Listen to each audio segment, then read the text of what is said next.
Giant Brian. A man so impossible to tie down, his very existence prompted the invention of the handcuffs. Sentenced to 6 years for stealing a lifetime supply of Freddo Frogs, a packet of Sour Patch Kids, and a bag of Quavers from his local Tesco Express, Brian had spent the past few months riding on the back of a horse because he didn't know how to get off. Ever since his miraculous escape from Rattlesnake Springs prison, the police had been hunting him incessantly.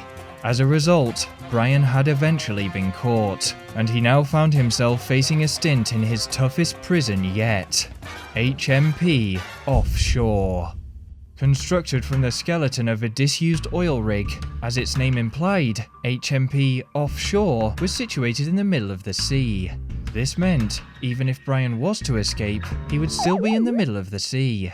Quite the conundrum, but as Brian always said, the impossible always becomes possible as soon as you remove the "im" part. Whatever that means. The point was, Brian was going to escape. Day 1. Brian woke up with the smell of seaweed in his beard and the taste of salt on his lips. As was second nature to him at this point, he headed on over to roll call and introduced himself to his new inmates. These were a gang of washed-up criminals, sent to rot out here in the ocean where nobody would have to see them. Names from a bygone era such as Don Krieg, Spooky Spoon, and Mrs. Tuppence. Brian didn't want to become just another forgotten name. He was Giant Brian, the world's greatest escape artist, and this was certainly yet another place he had to get out of. With this, Brian got to work. His first move was to head to the canteen to obtain his favourite prison weapon, a giant plastic knife. Wait, what the hell? No plastic knives? You have to be kidding me, thought Brian. They knew him all too well. Brian felt sick to his stomach. No giant plastic knives. How was he ever going to escape now? He headed outside to get some fresh air. And, after a brief walk around the prison grounds, he noticed something that made him feel a little better. As he looked down at the waves below, Brian saw that a huge pier extended in a big square around the lower levels of the oil rig. If he was going to escape from anywhere, it was sure to be down there. However, similar to his experience at Rattlesnake Springs, this huge area was off limits, separated from the rest of the prison by a red staff door. Tch! The fools! One of Brian's favourite hobbies was breaking through restricted access doors. Whenever he visited Tesco, for example, he would always make a point of using the disabled toilets instead of the normal ones. Brian knew from experience that to get through a red door, you needed a red key. But where in the middle of the ocean was he going to find one of those? The answer presented itself almost instantly, as his arch nemesis, Officer, walked past him and through the door. He should have known Officer would be here, but this was perfect. All Brian had to do was beat her up, steal her key, and make one of his own.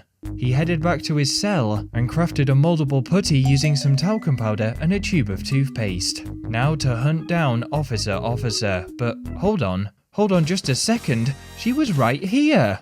Brian chose to strike while the iron was hot, and he began to feed Officer the sweet, sweet taste of his fists. Unfortunately, without his giant plastic knife, Brian wasn't nearly as effective in hand-to-hand combat. Officer knocked him unconscious, and he was taken to hospital.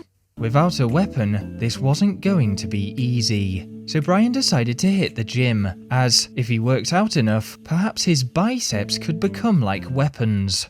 After curling iron for several hours, he went and found Officer again, and prepared to pummel her into the ground. But, once again, she was too strong for him, especially once she was joined by Officer I Barely Know Her. In desperation, Brian searched around infamous criminal Spooky Spoon's desk for anything he could use to arm himself. A bar of soap and a sock. Hang on, if he put the bar of soap inside of the sock, he could make his very own sock mace. It was genius! With his new sock mace in hand, Brian waited around until after the next roll call, and ambushed Officer when she least expected it. Unfortunately, Brian had chosen the worst place for an ambush, as he was immediately tracked down by a sniper scope. Not wanting to be shot, he was forced to retreat inside of the shower block. But in this confined space, Brian had the advantage, and he was able to bash Officer right on the head with his bar of soap. There it was. Officer was carrying the red key, and also some sort of worm. I don't know what that is, but Brian took it anyway. He shoved the key into a mold and then made a break for it. But there was one problem. He couldn't go back outside without being shot. With only moments of time before other officers inevitably arrived, Brian was stuck in the bathrooms. He decided to have a shower to calm down. Brian's only option was to play it cool, just sit down in a chair and act as if nothing was out of the ordinary. But before he could do so, he was caught by the metal detectors and he had to shove himself inside of a locker just as the cops arrived. Phew, that was a close shave. But Brian had been successful. He headed to his room and he now had his very own red key. There was no time to waste. He made his way back to the red staff door, passed through it, and walked out onto the extensive platforms below. The series of piers and walkways seemed to go on forever. Brian passed by some sort of waste disposal area, then some type of submarine suspended above the ocean, and finally... a boat! Brian's heart skipped a beat. This was his ticket to freedom. All he had to do was get past this one simple fence, but ow! What? What was up with this fence? Ow! It was at this moment that Brian remembered electricity exists. In frustration, he tried to find some way around, but instead he bumped into a dolphin named Snooty, who was employed here as the prison's swimming instructor. Brian didn't have time to consider how strange it was that a dolphin was holding down a 9-to-5 job, so for now he accepted it at face value. Anyway, it was no use. It seemed if he wanted to reach that boat, he was going to have to try and brute force it. Ow, ow, ow, ow. It didn't work. Well, that was that then. Perhaps Brian had rolled the dice one too many times. His luck had finally run out, and if he was going to spend the rest of his days trapped out here at sea, he might as well enjoy himself. Yes, Brian had decided that instead of wasting his time trying to escape on a boat he couldn't reach, he was going to waste his time fishing instead. A nice relaxing hobby that was much better for his general health. Brian visited the library and sat down with a magazine known as Carp Monthly. In this magazine were many incredibly interesting facts about carp, but it also detailed how to make a fishing rod. Brian set out to gather up the materials. First, he bleached his prison uniform and disguised himself as a nurse so he could sneak into the back rooms of the prison hospital and steal a piece of string. Then he combined the string with a stick and a paper clip, and all of a sudden, he had a fishing rod. Now all he needed was a bit of bait, but thankfully, he still had the worm he'd stolen from Officer earlier. And, just like that, it was time to get fishing. Brian headed back down through the red door to the lower levels of the prison.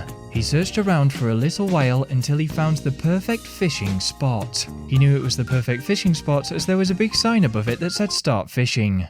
That he did. And, would you believe it, within mere seconds, he had reeled in his very first catch. But he didn't stop there. Moments later, he had caught another fish, and then another.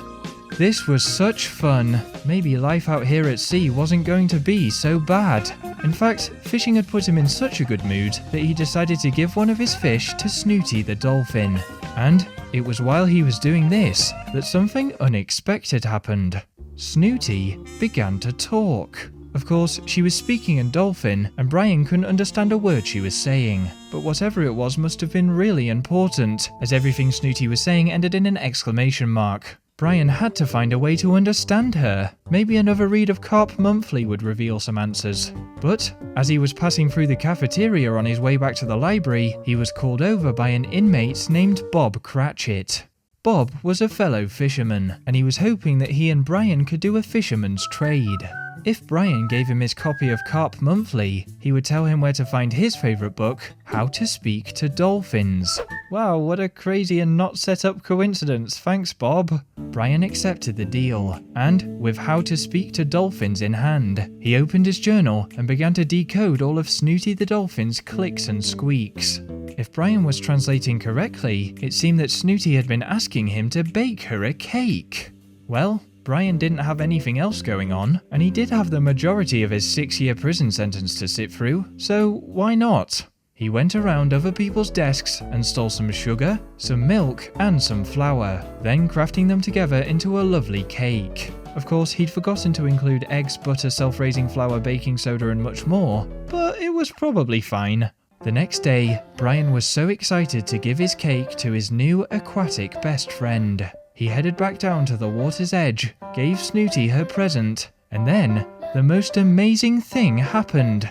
In return for his generosity, Snooty offered to help Brian escape. Brian was overcome with joy.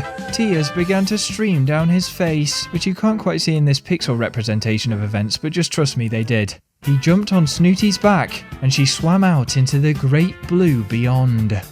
Brian had done it. He was free once again. Unfortunately though, Brian didn't know how to ride a dolphin, and a few seconds later, he fell into the sea. Snooty had to rescue him from drowning. It was back to square one again. Brian stood there soaking wet and feeling ashamed. "Sorry, Snooty," he said. "It was worth a try." Why was he so bad at this? Brian was supposed to be the world's greatest escapist, but when he thought about it, he was nothing more than a lucky fraud. All of his previous escapes had relied on great amounts of fortune. He wasn't a wonderful escapist. He couldn't even ride on the back of a dolphin without falling off. He was rubbish. He was trash. Wait a minute, that was it! If this prison was in the middle of the ocean, then how did they dispose of all of their trash? It had to go somewhere, and if Brian remembered correctly, he had passed by a waste disposal unit just a few days ago. The cogs in his brain suddenly hitting peak performance, Brian gave an emotional farewell to Snooty and launched into action straight away. It was all so clear now. Why had he ever doubted himself? Brian was the greatest escape artist in the world, goddammit! And he was back in the game.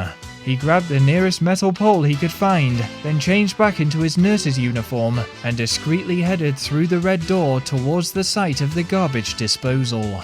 Brian began to chip his way through the wall, and he was on such good form that once he had broken through, he rebuilt the wall behind him again. It was time to scout out the area and plan his escape.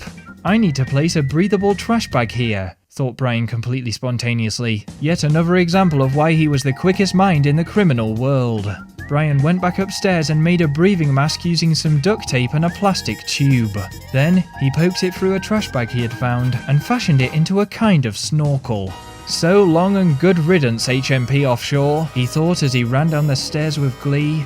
This was it. He shoved the bag into the waste funnel, then jumped inside and waited. The prison guards were none the wiser. Brian had found a way to get on his boat. Where he would end up, even he didn't know. Probably a landfill, but one thing was for certain.